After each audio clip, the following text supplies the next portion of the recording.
Good afternoon, dear listeners and viewers of Equinoxe Radio Multimedia. For presentation, I am Monsieur Lucy Liengu, and you all welcome to your health program, You and Your Health, aired on Equinoxe Radio Multimedia.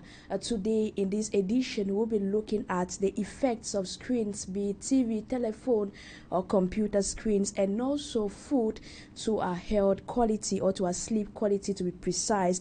We all know that in today's digital world, the average person spends countless hours in front of screens, whether it's for work, entertainment, or social interaction.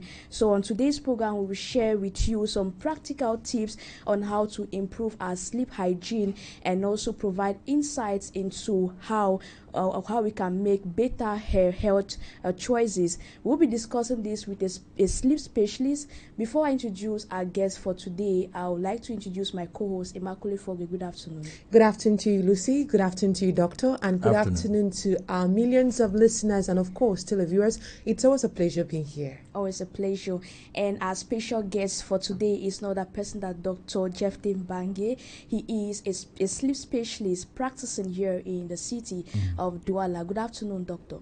Good afternoon. I'm honored to be your special invitees. Yeah, it is always a pleasure having you on our program. And straight away we'll begin with the first question. How many hours should we sleep, like to spend on screens each day before we go to bed? How many hours we should spend on screens? Screens, yeah. Well, it depends on the nature of the sleep. Those who are sleepless or those who have sleep troubles, and those who are normal, who sleep quite well, it cannot be the same thing, okay? Those who are sleepless should be very careful with the screens, okay? And they should avoid any screen, whether it is tablet or the TV screen. They should avoid it above 9 p.m. Above 9 p.m. 9 p.m. Yes. And how can the continuous, maybe say like we focus on our screens a day, how can it impact our sleep quality? Yes, it impacts very much the sleep quality, because what happens is that when you are facing a screen, especially late in the night, from 10 or even before 10 in the evening, what happens is that the screen are producing waves, what we call les ondes, waves. That's the correct word in English. And the type of waves that are coming from that screen has the property to postpone the secretion of melatonin. Melatonin being the sleep hormone. We sleep because we have a hormone, okay? That hormone causes sleep, okay? So the production of that hormone can be postponed by the waves of the screens. That's why we should avoid it, to be facing the screen above a certain hour. We can fix it, I used to fix it to 9 p.m. For those who are sleepless or who have problems with their sleep, I tell them that above 9, avoid the screen, because you cannot tell them that they should never face the screen. It's part of our life, you see. So above certain hour, it's not good to face the screen, because that screen can worsen difficulties in sleep for those who are sleepless. For those who are not sleepless, well, they can adjust. They can themselves see if what works or what does not work. But if you can watch the TV set late and you still sleep well, you can continue. But if it affects your sleep, then you have to stop. But generally, we can say that we have to be a bit careful with the screens late in the night. Okay. For those who like to participate in the program, here are the numbers: 670-547049. I repeat, 670-547049 or 656-622222. And now back to you, Doctor. We know that you have emphasized that 9 p.m. should be the latest hour in which people focus on their screens. No, for those who are sleepless, for those who have problems of sleep. Yeah. I don't say for all normal the people. normal Like, people, yes. But we also know that aside those who are sleepless, we have this problem that most of us will spend throughout the day on computer or on our phones because maybe of our work or our field of work. So is this not also going to affect us aside those who are sleepless? Is it not going to affect us if we spend the whole day, because we know that the whole day carries a lot of hours than the night we sleep, because sometimes we sleep just for 4 hours and we are up, we spend the whole time on our screens. Is it not going to affect us equally? Well, it depends. Is it going to affect our sleep? I say no. If we are facing them in normal times, okay? If you face it up to 9, 10 in the evening, I don't think it will affect your sleep. Now, it can affect your eyes. Okay? It can affect your eyes. But your sleep is when you are facing the screen late in the night, that it start affecting your sleep, you see. And you have children who become sleepless because they are facing the sleep late in the night, okay? And they become sleepless, okay? Become sleepless, and it becomes a very serious problem. So generally, those who are sleepless or who have troubles in their sleep, they should avoid facing the screens late in the night. Now, Doc, talking about the screen itself and the light that emanates from it, what impact will it have if the light is, let's say, if someone is able to maximize the light or minimize the light, will it have the same impact? Imagine we are talking about the blue screen light. Yes, you can reduce it. You can reduce the waves, and the quantity of waves that can affect you by reducing the light, putting another glass on it, things like that. Yes, you can reduce. But if we have to talk to everybody, what we say is that the screens are not good for those who are sleepless.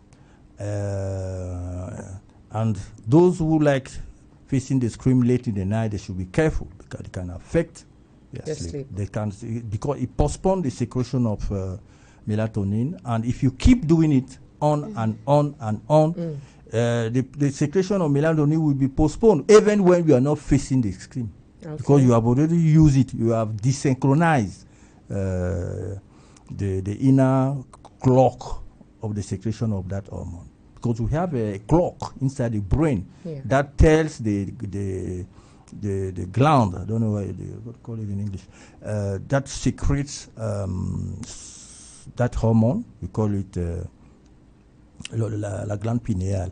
It's that gland that secretes the hormone, and it receives orders from the noyaux suprachiasmatique.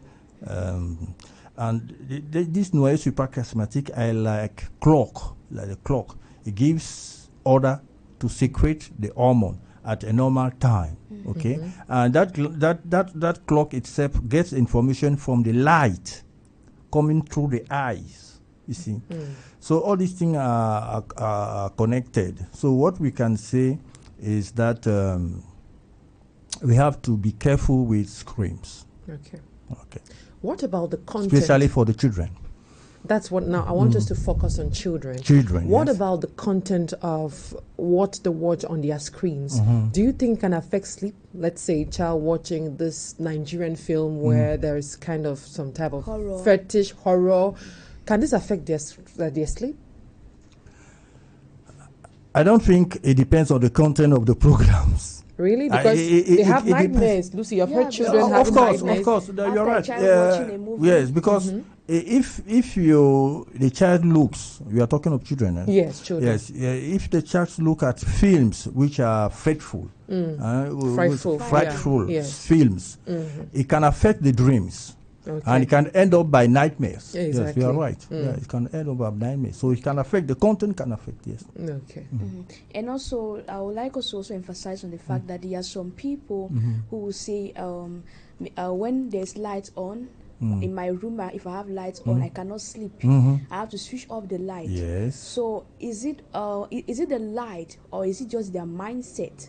they have already put it at the back of their mind that with light they cannot find sleep? Or is it because of the light itself?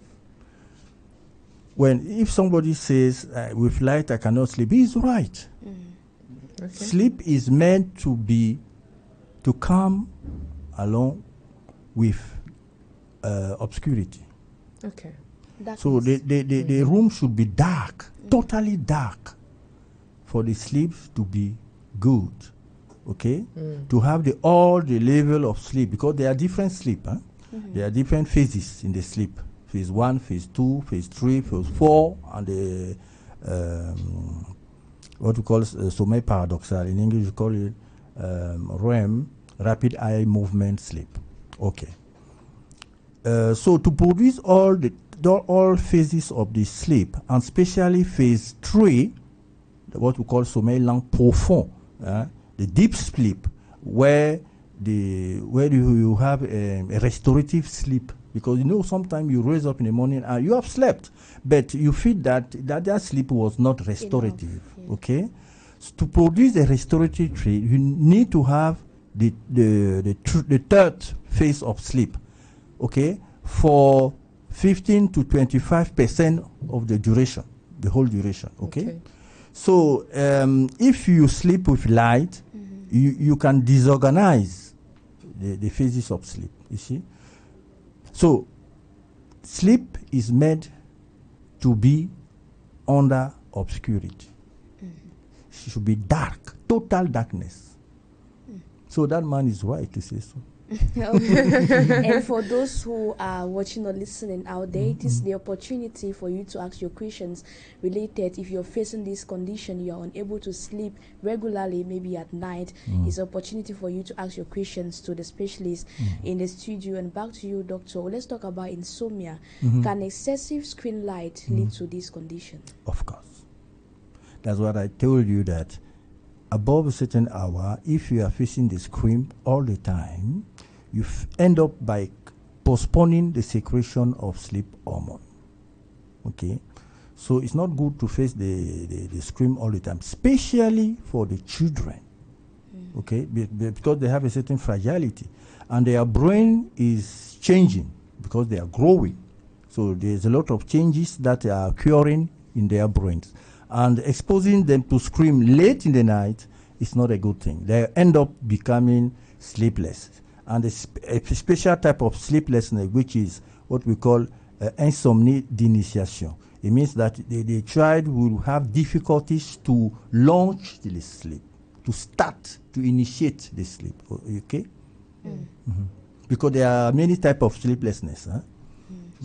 Yes. There are people who have difficulties to initiate the sleep. The other one have difficulties in sustaining their sleep, and the other have difficulties because they wake up very early in the morning. So at 3, 4, they are already awake, and it becomes another type of sleeplessness. So aside the sleep, let's now look at food and drinks, what we consume. Can it equally affect our sleep hygiene? Yes, but around the world people eat different things, but around the world people sleep. So, people adjust with there. But what we should remember is that we have any fruits, for instance, oranges, what we call les agrumes, oranges, pamplemousse, citron. And, I think we have a call on the line. Let's pick that call. Come back to that. Hello? Yes, hello? Good afternoon, sir. Good afternoon. Your name, where you're calling from, and your question. Yes, I'm in the East region. Okay. I wanted to know about for people who is using always every time screen. Better for them to leave screen out. Which time before using the screen, before sleeping? We didn't get you clearly. Can you repeat your question, sir, please? Yes, I said for people who usually use cream. Yeah. They need to stop using cream before sleeping. How many times about before sleeping? Have you got him? I think he's still talking about The screens. There How are long? people who use the screens. Like how many times should they? How long should they use before sleeping? Thank you so much for participating in the program, sir. You should avoid late hours. Yes. Hello. We have another call on the line. Hello. Yes. Good afternoon, madam. Good afternoon, sir. Okay, please, the doctor.